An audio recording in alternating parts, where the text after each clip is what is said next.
Fire prepper, and what I'm talking about today is burying the dead. That's a subject a lot of people don't want to talk about, but it's the truth.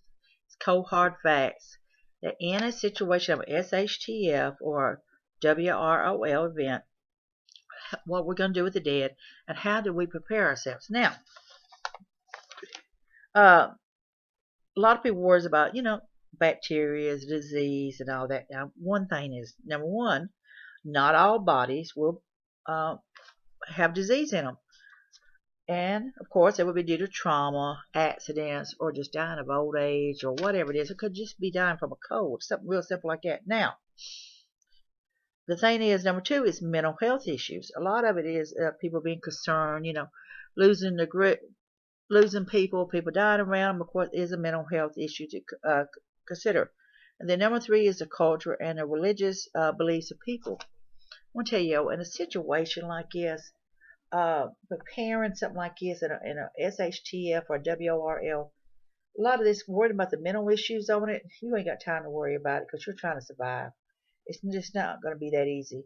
And the same way with the religious and the culture thing, a lot of that's going to go out the door during that time. Now, number four is minimize stress caused by the sight of dead bodies and odors produced by their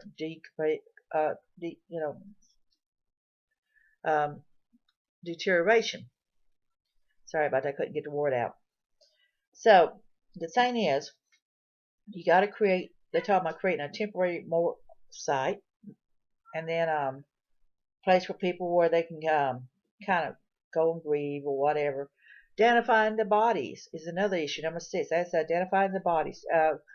Keeping records of it, like their driver's license, whatever, making fingerprints, whatever the deal was, keeping the time of death on it, so they will have things to identify with. Okay, then burials in common mass graves and cremation is rapidly should be avoided, said, but sometimes you cannot help but do that in a situation. So you have things like cholera.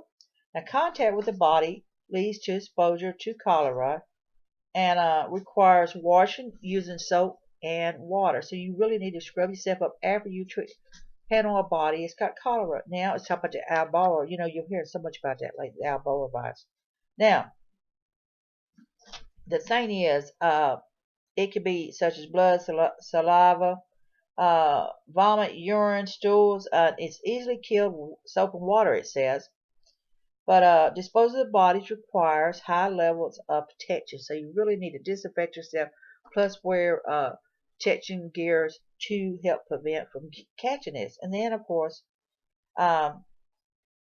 it's called typhoid plague and the plague to avoid infections with the fleas and lice that spreads through these diseases.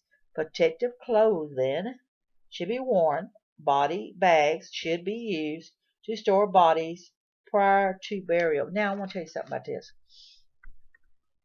In a SHTF, the WROL situation, you're not necessarily going to have body bags. If you have plastic bags or something where you can put the body in there and tape them up and everything, that's good. But that's not always going to be the case. You may end up using trash bags. You may not have anything but sheets or whatever. But you've got to figure out what you're going to do in that situation. Now, it talks about 650 pounds of wood to burn bodies with. Ain't that a lot? 650 pounds of wood to burn body with. Then you need to have the remains at least 150 feet away from your drinking water, your running water source, so you do not contaminate with the decomposed matter of the bodies. Also, what a lot of them do, they use quicklime to help prevent disease and mass odors. It also sterilizes and dehydrates disposed body surfaces. And then also it makes it where it's undesirable for insects and animals to approach the body. But you can also use lye. If you're burning wood and stuff, you can use the lye ashes also.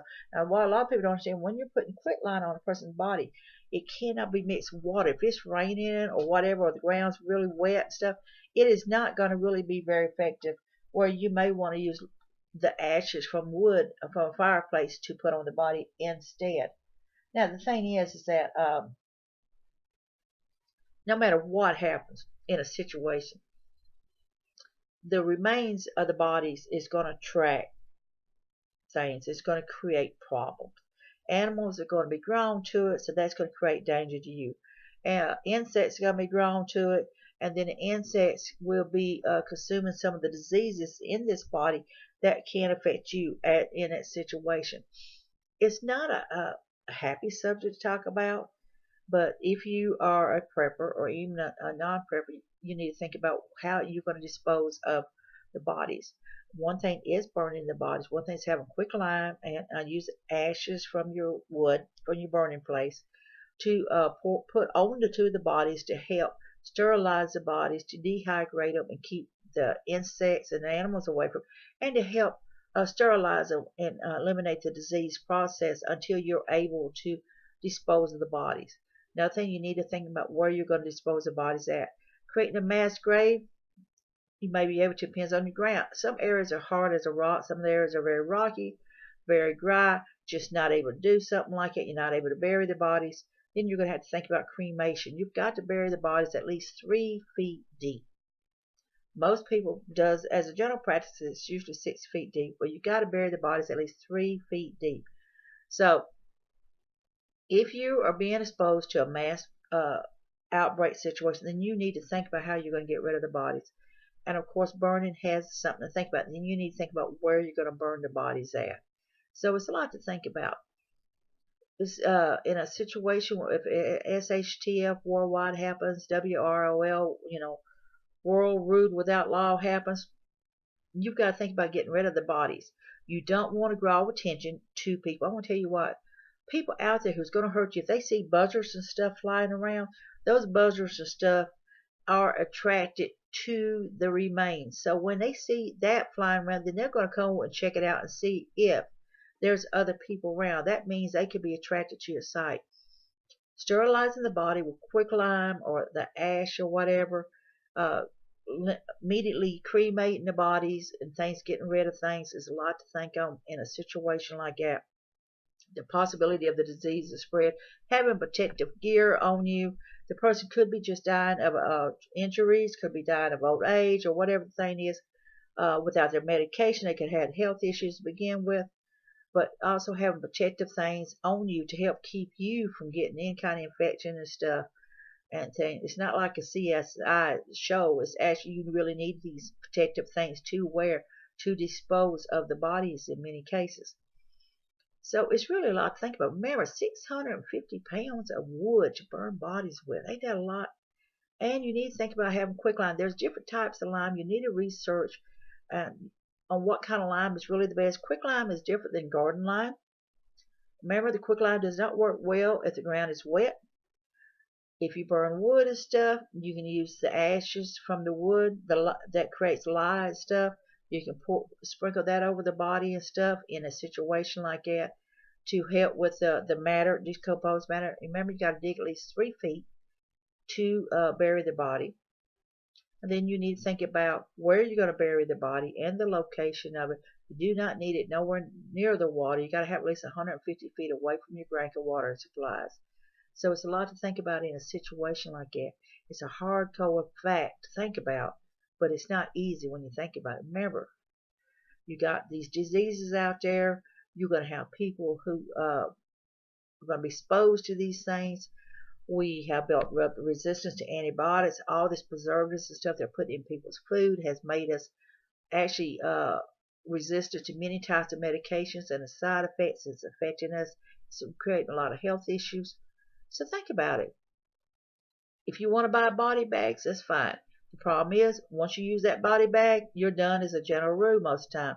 A lot of times, some people get rid of the body bags after they use it one time. I don't know if the body bags are considered reusable. I don't know if they clean the body bags. That's something you need to research on. Then you need to look at the other option. Instead of using the body bags, it's using heavy-duty plastic bags also and tape to wrap their bodies up. You need to think about this in a survival situation on whatever level you're at. Whether you're a prepper or a non-prepper, burying people is something that we just don't know. You've seen them on shows where they wrapped them up in sheets and tied them up with ropes, and you've seen them just throw them in the pits and mass bury them just as it was. You've seen them where they've burned the remains and stuff. So it's a lot to think about, and you got to think about the disease aspect out there of what you can wear to protect yourself, and scrubbing yourself down and cleaning yourself up.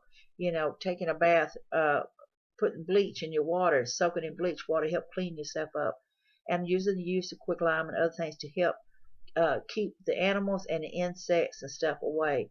Also, and to sterilize the bodies. So this is Live Prepper here. I want you to be safe, be happy. Bless you all.